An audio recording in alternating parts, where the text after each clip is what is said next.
It was a quiet night on Earth. Across the globe, people were winding down for the day. The sun had set, and the stars were just beginning to appear in the vast expanse of the sky. Everything seemed peaceful until the moment everything changed. At Global Communications headquarters in New York City, an alert rang out, shattering the calm. The screen blinked with an emergency signal that no one had expected. It wasn't just a simple distress call. It was something far more mysterious. The room fell silent.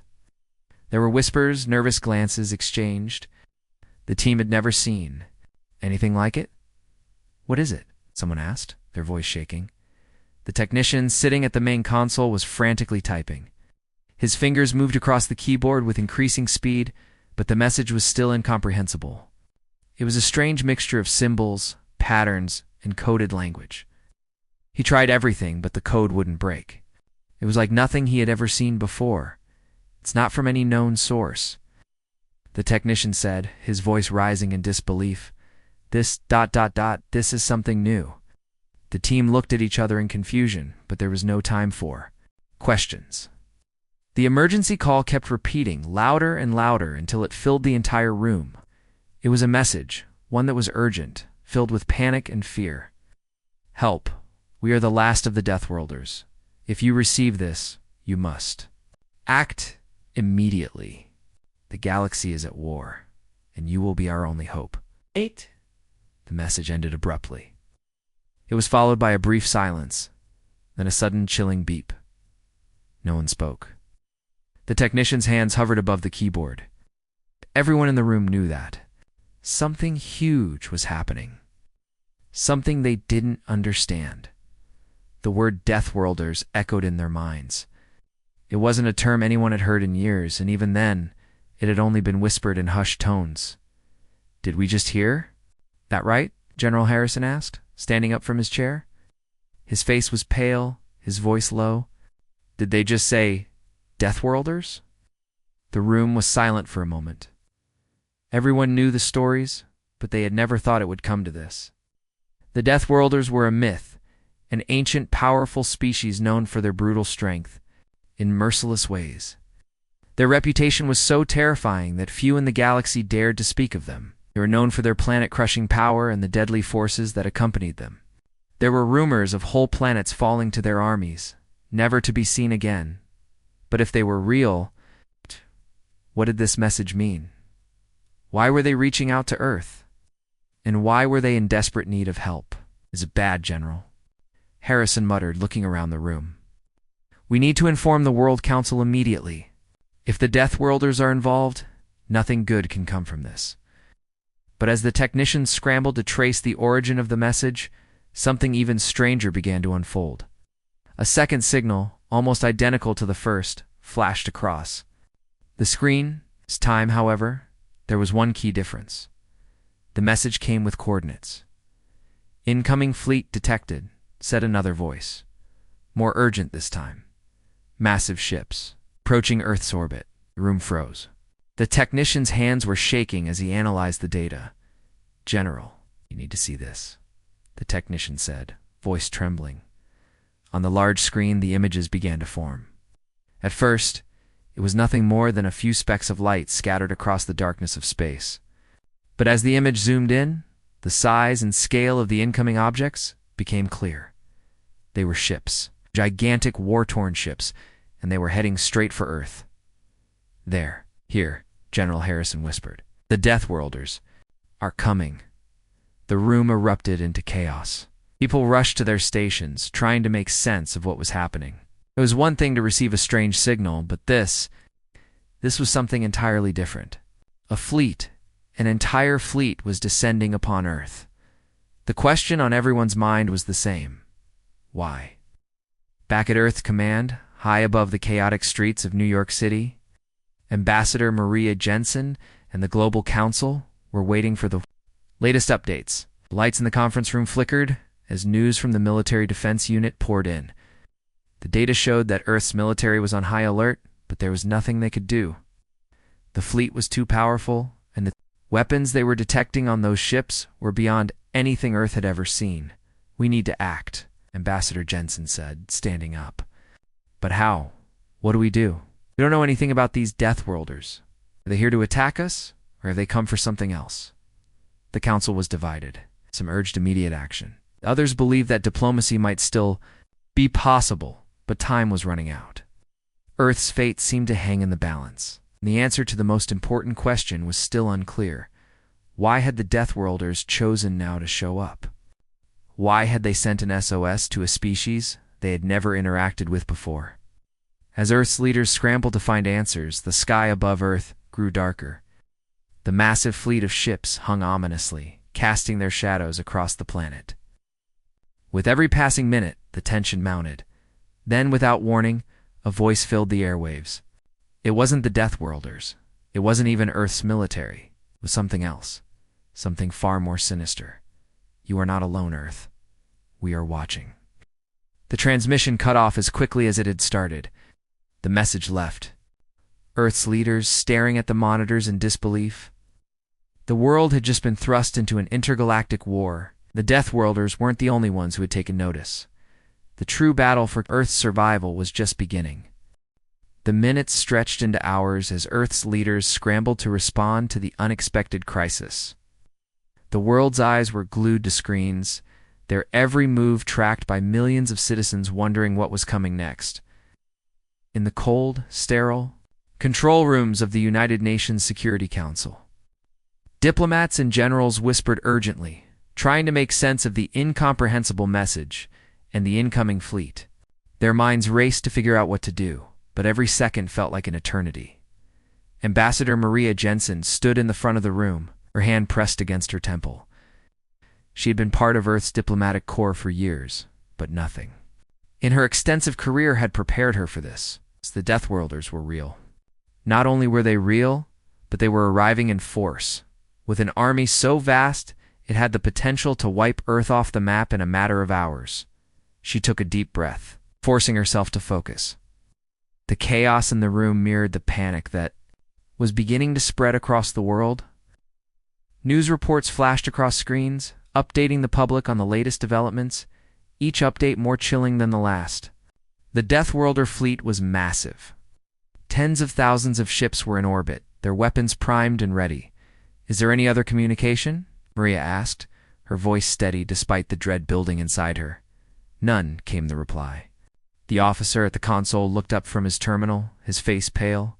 "Nothing from them. They haven't issued any demands, but they've made their presence clear."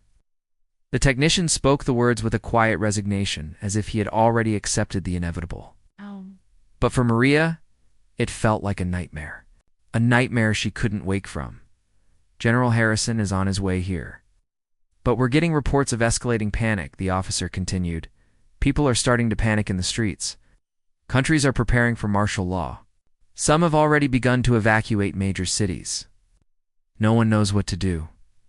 Maria nodded, her mind racing. The information was overwhelming, and yet it wasn't even the worst of it. They had only begun to understand what they were up against. The Deathworlders weren't just alien invaders. They were a species of unparalleled aggression. Every piece of intelligence Earth had on them painted a picture of a brutal and merciless race that would destroy anything in their path. But the message had been a cry for help. If that was true, then Earth was caught in the middle of something far bigger than any of them had ever imagined. The room fell into tense silence as General Harrison entered. His uniform crisp and immaculate despite the grim situation. He had been part of Earth's military forces for over 30 years, but even he looked shaken by the enormity of what was unfolding. "Ambassador," he said, his voice firm but with an edge of unease. "The fleet has positioned itself around Earth in a defensive formation. They've made no move yet, but their presence is ... overwhelming." Maria looked him in the eye. "What do you suggest we do, General?" "We have no idea what they want. They've sent us a warning, but not a single demand. For all we know, they could be planning an attack." "I agree," Harrison said, pacing back and forth. "But we have to acknowledge one thing. The fleet is not behaving like an invading force. They're not firing at us. They're not even moving into attack formation. It's as if they're waiting." "Waiting for what?" Maria asked, her brow furrowing. I don't know, the general said, stopping in his tracks. But whatever it is, we don't have much time. Earth is sitting on the edge of a knife. If we make the wrong move, we could ignite a war we have no chance of winning. His words lingered in the room, thick with tension. The team in the command center had been working non-stop, trying to decode any further messages or signals, but it was like trying to solve an ancient riddle with no clue where to start. There was no logical pattern to the Deathworlder's communications, if they could even be called communications. The message had been nothing more than a cryptic warning, a call for help with no clear explanation. Maria felt her throat tighten. What if this is some kind of test? What if they're trying to see how we'll react? Maybe they've come to judge us. Harrison's eyes narrowed, a hint of worry in his voice. If they're testing us, we're failing. We're panicking. We don't know how to respond, and the world is falling apart at the seams. The weight of his words hung in the air. The entire world was watching Earth's next move, and every moment that passed without a clear response only fueled the fear and uncertainty. What if Earth failed this test? What if the Deathworlders were only waiting for an excuse to strike? Outside, the streets of major cities were filled with people, many of them glued to their screens, watching the skies for any sign of movement from the fleet. Panic spread like wildfire. Governments around the world were issuing curfews, and martial law was declared in several countries. No one knew what to expect, and in times like these, fear bred chaos. The world wasn't just preparing for an alien invasion, they were preparing for their worst nightmare. And yet, despite the terror, there was a glimmer of hope. The Deathworlders had sent a message asking for help, not destruction, but that didn't mean they could be trusted. What if they were leading Earth into a trap? What if this was part of some twisted game? General Harrison's voice cut through Maria's thoughts. We need to respond. Can't just sit here waiting for them to make the next move. If we don't act, we risk losing everything. Maria nodded, biting her lip. What if we send a response? What if we try to open up? Communication again? Harrison frowned. We could, but we have no guarantee they'll respond. They might not even be listening. And if they're not, we're left with nothing but a fleet of warships hanging over our heads. For the first time, Maria realized the full extent of the danger they were in. The Deathworlder's fleet was more than just a show of force. It was an ultimatum. Whatever was happening out there in the galaxy, Earth was now caught in the middle. There was no going back. With the seconds ticking away, Maria made a decision. They had to act, and they had to act fast. I'll authorize a communication, she said, her voice clear, despite the fear bubbling just beneath the surface. We can't wait any longer. General Harrison nodded. Let's hope we're not too late. As the communication channels opened up and the signal was sent, the world held its breath. In the depths of space, the Deathworlders were watching, waiting for Earth's response. Whatever happened next, it would determine the future of humanity, and as the first transmission was sent out into the vastness of space, no one knew if Earth would survive this challenge, or if it would become just another destroyed world, lost in the wake of the Deathworlder's power. As the first transmission was sent out into the vast, dark void of space, the world held its breath. In every corner of the Earth, people tuned into their screens, eagerly waiting for some sign, some response from the massive fleet that now loomed. In the sky, no one knew what the Deathworlders would do next. But one thing was clear. The fate of humanity rested on the decision they would make and the strength of their response. Inside the United Nations Command Center, the tension was almost unbearable. Ambassador Maria Jensen stood at the front of the room, her eyes locked onto the holographic display showing the fleet's position in Earth's orbit. The massive ships were motionless, hovering like dark giants, their metallic hulls reflecting the starlight. They were waiting, but for what? General Harrison paced back and forth, his brow furrowed. The response they had sent was simple. A request for dialogue, a plea for clarity, an attempt to understand. But even as the signal was dispatched, there was an undeniable sense of urgency in the air. If this was some kind of test, if the Deathworlders were waiting for the slightest misstep, Earth would be in a far more precarious situation than anyone had imagined. Do you think they'll respond? Maria asked, her voice steady, though she could feel the weight of the unknown pressing down on her chest. Harrison stopped pacing, his eyes narrowing as he glanced at the screen. I don't know, he said grimly. They've been silent. So far, if they were going to respond, they would have done so by now. But they haven't attacked, Maria pointed out, more to herself than anyone else. If they wanted to destroy us, they would have done it already. That's what's bothering me, Harrison replied. They haven't made any aggressive moves yet, but their fleet is still positioned right above us, as if they're waiting for something. We can't afford to guess at their intentions any longer.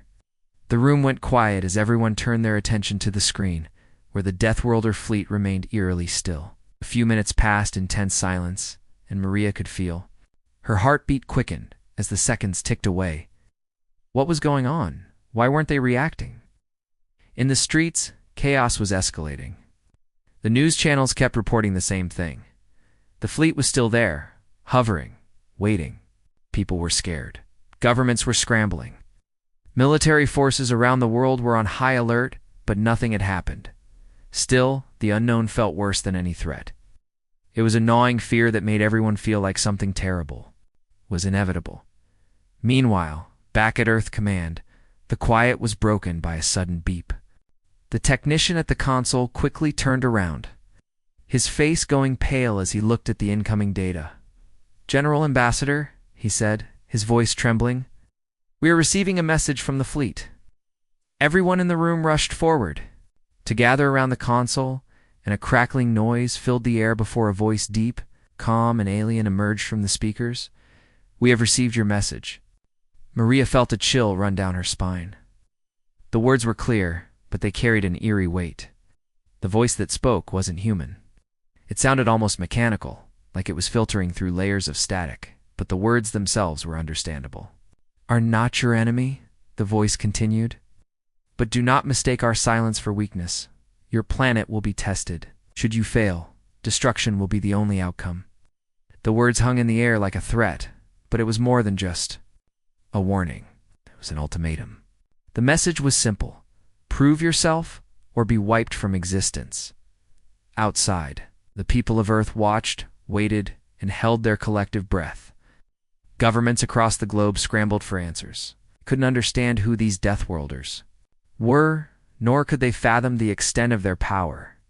All they knew was that Earth was now caught in the middle of a cosmic struggle far beyond their comprehension, back in the United Nations Command Center. The room was filled with stunned silence. No one spoke for a long moment. Finally, General Harrison broke the silence, his voice low and tense. "We've been warned. They've given us a choice, but ... What does this test mean?" He looked over at Maria. "How do we prepare for something like this? How do we even begin to understand what they want from us?" Maria's mind raced. The Deathworlders had made it clear that they weren't here for peace, at least not in the way Earth understood it. They had come to test humanity. But what was the test? Was it a matter of strength, intellect, or something else entirely? And how could they possibly meet the expectations of a race that could obliterate entire worlds? "We need more information," Maria said, her voice cutting through the tension. "We need to understand what this test is. We need to prepare for anything." General Harrison nodded grimly. "I'll assemble a team to gather every piece of intelligence we can. We need to know what we're dealing with, and we need to know fast." Meanwhile, deep within the Deathworlder fleet, something was happening.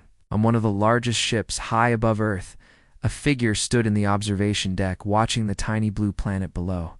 The figure's silhouette was imposing, their features hidden behind a mask of dark armor. The design alien and intimidating. The Deathworlder's ship was massive, a towering fortress of metal and energy, its engines glowing with a terrifying power. The being stood in silence, its sharp, calculating eyes studying the humans below. Inside the command room, the air felt thick with tension. The silence of space had never been so heavy. The unknown loomed, and yet Earth's leaders had no choice but to proceed. The signal they had sent was clear, but it had only raised more questions than answers. The Deathworlders had responded, but their words were cryptic, filled with hidden meaning. It was as if they were saying, "We're watching you. Prove you are worthy." Maria and General Harrison exchanged a glance. They had no idea how to face this challenge, but they knew one thing. The Deathworlders' test wasn't just about military strength. It was about something more fundamental. And Earth had no choice but to play their game. The seconds continued to tick by, each one dragging the world closer to an uncertain future. As Earth's leaders scrambled to piece together a response, the skies above remained unchanged, dark, silent, waiting. The Deathworlders were watching, and whatever they decided, humanity would soon have to face the consequences, as the minutes stretched into hours. Earth's fate became more uncertain with each passing moment. Would they rise to the challenge, or would they fail the test and pay the ultimate price? It was only a matter of time before the answer would come. The atmosphere in the command room was thick with uncertainty. Every minute that passed without a clear direction, every heartbeat that ticked by felt like an eternity. Earth's leaders were now faced with a monumental choice: how to respond to the Deathworlders' cryptic message. No one could deny that they were in the midst of something far bigger than humanity had ever experienced. The idea of a test seemed almost laughable in the face of an alien race that could wipe out entire civilizations in the blink of an eye. But the alternative failure was unthinkable. Maria Jensen stood at the center of the command room, her thoughts spinning. The deathly silence that hung over the world had never been more suffocating. Her eyes flickered over to the holographic display showing the massive fleet still hovering above Earth. It's just out of reach, but never far from their thoughts. The sheer scale of the fleet was enough to make her feel small, a speck in the vastness of space. The ships were perfectly aligned in a pattern that suggested deliberate intent, a show of strength and control. They were not here to negotiate, she realized. They were here to test, and they were waiting for Earth's next move. Outside, the world was in chaos. News reports were coming in from every corner of the globe, each more frantic than the last. People had already begun to panic, unsure of what was happening or how to process it. Governments were issuing emergency orders. Martial law had been declared in several countries. Military forces were in full mobilization. But despite the panic, despite the uncertainty, there was a growing sense of awe. Everyone knew that this was history unfolding before their eyes. Earth was being challenged by forces that they could neither understand nor fight. In major cities, people were watching the sky, waiting for something to happen. They didn't know what to expect, but they all had the same fear, that the Deathworlders would strike at any moment, bringing an end to their world as they knew it. Back in the command center, General Harrison and his staff were working tirelessly to analyze the information they had. Every piece of data, every word of the message from the Deathworlders was being dissected for any clue that could lead them to a better understanding. But so far, there was nothing. The alien fleet continued to hover silently above, as if watching. Observing, waiting, Maria couldn't help but feel the weight of the situation. This wasn't just a diplomatic crisis. It wasn't even just about survival. The Deathworlders were offering a chance, a rare opportunity for humanity to prove itself. But what would that entail? What would they expect? More importantly, what did they mean by the test? "I don't like this," Harrison muttered under his breath, staring at the giant holographic display. "This waiting game, it's not just strategic. It's psychological warfare. They're testing our resolve. They're seeing how we react under pressure." Maria turned to face him, her expression hardening. "If that's the case, then we need to act. We can't let them see us falter." "But how?" Harrison shot back. "We don't even know what this test is. If we try to do something without understanding their intentions, we could make it worse. We could provoke them." Maria clenched her jaw, frustration building inside her. She could see it too, the trap that was set before them.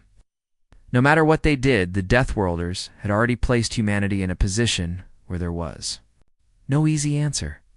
They were playing a game with rules that they hadn't explained, and if they misstepped, Earth would pay the price. "We need to find a way to communicate with them," Maria said, her voice firm. If we don't reach out and show them we are willing to understand, we risk looking weak. And if we do nothing, we risk looking like we don't care. We're caught in the middle. Harrison nodded reluctantly, his gaze never leaving the fleet. I agree. But how do we communicate with an enemy we don't understand? Before anyone could respond, a sharp, alarming sound cut through the room. The technician at the console looked up, his face pale as he quickly turned to the display. General Ambassador, he said urgently, we've received another message. It's from the fleet. The entire room fell silent. Gathered around the display, their collective breath held in anticipation. The room seemed to shrink as the alien voice filled the room once more. It was cold, mechanical, and yet there was an underlying sense of intelligence in every word. You are still here? The voice said, its tone echoing with an eerie calm. You have not fled. You have not attacked. You are waiting as we are. But the time for waiting is nearly over. The test will begin. You will show us your strength, or you will be destroyed. There are no other options. The voice cut out abruptly, leaving a stunned silence in its wake. The words echoed in the minds of everyone present, and the weight of what had just been said sunk in. They want a show of strength, Harrison murmured, his expression grave. But what kind of strength are they looking for? I don't know, Maria replied, her mind racing. The message was still fresh in her mind, each word hanging like a heavy weight. But I'm starting to think that this isn't just about military might. This is about something more. Harrison's gaze flickered toward the window, where Earth's surface was barely visible beneath the shadows of the Deathworlder fleet. We can't just fight them, can we? If this is some kind of test, they want more than that. They want to see our resolve. They want to see if we'll push back or if we'll bow down. Maria nodded slowly. Exactly. If we fail this test, we lose everything. But if we succeed, then perhaps we have a chance. The silence in the room was broken only by the soft hum of the consoles, as everyone considered the implications of the Deathworlder's ultimatum. The time for waiting was nearly over. Earth's response would determine the fate of humanity and whatever they decided to do next. They had to do it with strength, resolve, and a deep understanding that failure was not an option. Elsewhere, in the fleet, the commanding officer of the Deathworlders watched with cold, calculating eyes as Earth's response was broadcast. He stood on the bridge of his flagship, surrounded by his most trusted commanders. His alien eyes narrowed slightly as he considered the humans. They were showing resilience, but would it be enough? Was send the signal to the rest of the fleet. He ordered, prepare for the next phase. The officers around him exchanged glances, but no one dared question the commander's decision. The next step was set in motion, and the fate of Earth now rested in the hands of its people. Back on Earth, the next steps were already in motion. Maria and General Harrison knew that Earth had no time to waste. The deathly silence of the Deathworlder's fleet would soon break, and they had no choice but to meet the challenge head-on. The test was coming, and whatever it was, humanity had to prove that they were worthy of surviving it. The question was no longer just about fighting back. It was about whether Earth could stand tall, facing the unknown and showing that they were capable of overcoming the impossible. The countdown had begun. The days following the Deathworlder fleet's last message felt like a long, drawn-out nightmare. The tension in the command room of Earth's United Nations was almost unbearable. Every piece of information, every scrap of intelligence, was analyzed with obsessive precision. Yet with each passing hour, they were no closer to understanding the true nature of the test the Deathworlders had promised. Maria Jensen stood at the window, her arms crossed tightly over her chest, staring. At the screen, the fleet still hovered above Earth, a constant, silent reminder of the precarious situation they found themselves in. The ships, massive and silent, seemed almost patient, waiting for something. But what? The world had come to a standstill. And despite the frantic efforts of governments and military leaders, no one had any answers. General Harrison paced back and forth, his boots clicking against the polished floor, his expression grim. The clock was ticking. Time was running out, Maria, he said, pausing in his stride to look at her. What do we do now? We've tried every diplomatic route. We've sent every message we can, but they haven't responded. It's like they're waiting for something. But for what? Maria didn't answer immediately. Her mind was racing. The situation was far more complicated than anyone had anticipated. The Deathworlders had shown no aggression, but their silence was its own form of pressure, building with each passing day. They had delivered their message loud and clear. Earth had to prove its strength or face destruction. But how did you prove your strength to a species so far beyond anything humanity had ever known? Military might seemed useless against the overwhelming power of the Deathworlder fleet. There had to be something else. We need to think outside the box, Maria said finally, turning to face him. This isn't just about military strength. It's not about throwing our weapons at them. They want to see if we can be more than just a force to be reckoned with. They're testing our resolve, our ingenuity. If we play into their hands and try to fight them, we'll lose. Harrison let out a frustrated sigh, running a hand through his short-cropped hair. So what are you suggesting? We do nothing? Just sit here and wait for them to decide our fate? No, Maria said firmly. We have to show them we're capable of handling this differently. We have to show them that humanity can think, adapt, and survive, no matter the odds. If we meet them head-on in the way they expect, it's game over. But if we can find a way to demonstrate our ingenuity, our will to survive, maybe, just maybe, we can turn this around. Harrison stood silent for a moment, considering her words. You think we can outsmart them? Maria nodded. I think we have no other choice. Across the globe, panic was starting to turn into frustration. People didn't know what to do with themselves anymore. Governments were reaching out to one another. Military leaders were holding countless meetings, and yet they were all stuck in the same position. No one knew what to expect from the Deathworlders. Every report from space showed the fleet still waiting, a vast shadow hanging over Earth. But the world was also changing. Amid the confusion, a strange sense of unity began to take hold. People no longer looked to their governments for answers. They looked to each other. The threat from the skies had united them in a way nothing else ever had. There were no longer nations, borders, or alliances. There was only Earth and the need to survive. Back in the command center, this pressure was beginning to take its toll on everyone. People were working around the clock, analyzing every fragment of data from the fleet, looking for patterns, looking for any sign that might give them an edge. But nothing had changed. Maria sat back at her desk, exhaustion creeping in. As much as she hated to admit it, there was only so much they could do from here. It wasn't about gathering data anymore. It was about making a decision. They had no choice but to confront the Deathworlders, and in doing so, they would reveal the truth about themselves. But before Maria could sink deeper into her thoughts, the tech officer's voice broke the silence. Ambassador Jensen. General Harrison, he called out. We're receiving a transmission from the fleet. The room immediately went still. Every eye turned toward the technician, whose fingers moved rapidly over his console. The air seemed to grow even heavier as the seconds ticked by. The Deathworlders had not made contact in days. What did this mean? A deep, almost rumbling voice filled the room, its tone cold and mechanical. The words echoed across the room, sending a ripple of shock through everyone present. The time has come. The test begins now. Maria's breath caught in her throat. The Deathworlders had made their move. We will begin the trial of your species. Should you succeed, we will leave your planet in peace. Should you fail, we will eradicate your species from existence. The choice is yours. The voice fell silent, leaving the room in a deep, suffocating quiet. The message was clear. Humanity was about to face its trial. Are you ready? General Harrison asked Maria, his voice tense. Maria knew the answer now. The test had arrived and it wasn't going to be easy. We're as ready as we'll ever be, she replied.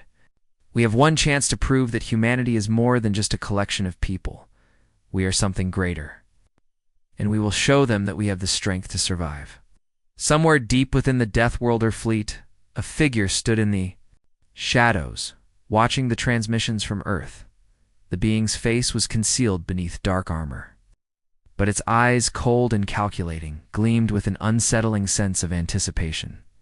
The test had begun, and the Deathworlders would see. Whether humanity would rise to meet it or crumble beneath the weight of its own fear, back on Earth, the world braced itself.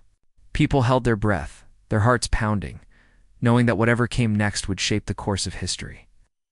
The Deathworlders had given their ultimatum: pass the test or be destroyed. The countdown had started, and humanity's fate was now in their hands. Would they prove themselves worthy, or would they be consumed by their own fear? The test was about to begin, and nothing would ever be the same again. The days following the message from the Deathworlders were the longest humanity had ever experienced. The clock was ticking, but the hands of time seemed to move at an agonizingly slow pace. The fleet above Earth remained silent, its presence a constant reminder of the challenge that lay ahead. No one knew what to expect, but everyone felt the weight of the uncertainty. The entire world was holding its breath at Earth's United Nations Command Center. Maria Jensen and General Harrison were once again gathered with their teams, working tirelessly to prepare for the unknown. There was no clear strategy, no map, that would guide them to safety. They could only guess at what the Deathworlders wanted, and what they would demand as proof of humanity's worth. "We've tried everything we can think of," General Harrison said, his voice tight with frustration. "We've sent messages. We've reached out to every major military force. But we have no idea what the Deathworlders are looking for. They won't tell us anything else. We're flying blind." Maria clenched her fists, her eyes scanning the holographic display of Earth and the ships in orbit above them. "That's the point, General. They want us to prove ourselves. They want to see if we're capable of doing the unthinkable. Something beyond what any other species has done. They've made that clear. But we don't even know what that something is." Harrison snapped. "What if we're already failing this test just by being here? We're acting like we're prepared, but deep down we don't know what they want, and time is running out." Maria swallowed, the pressure building in her chest. She understood his frustration, had no choice but to act, but what action would be the right one? How could humanity prove that it was more than just a race scrambling for survival? How could they show the Deathworlders that they were capable of something greater than destruction or submission? There had to be another way.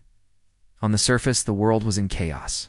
Global leaders, military commanders, and civilians alike were gripped by fear and confusion. Protests, riots, and acts of defiance began to take root in major cities. People wanted answers, but the only answer anyone seemed to get was silence. No one knew when the Deathworlders would make their next move, or if they would at all. The uncertainty left the world in a constant state of tension, as if the very air was charged with the possibility of imminent disaster. In cities around the globe, people began to gather. Communities rallied, forming makeshift councils and groups to discuss what humanity should do in the face of this incomprehensible threat. News outlets broadcast images of the fleet from space, always looming over Earth like a dark, oppressive shadow. Some people cried out for military action, others called for diplomacy, but none of them had any answers that would satisfy the masses. Humanity was divided in the face of the unknown. Inside the command center, Moria and Harrison worked, tirelessly examining every possibility, every theory. No stone was left unturned. They looked into Earth's history, searching for moments where humans had faced seemingly insurmountable odds and overcome them. Was there a lesson to be learned? Could the same spirit of survival, the same ingenuity that had gotten humanity through so many crises in the past, be the key to surviving this one? What if the Deathworlders aren't just looking for strength? Maria mused aloud one night, as the team worked late into the evening.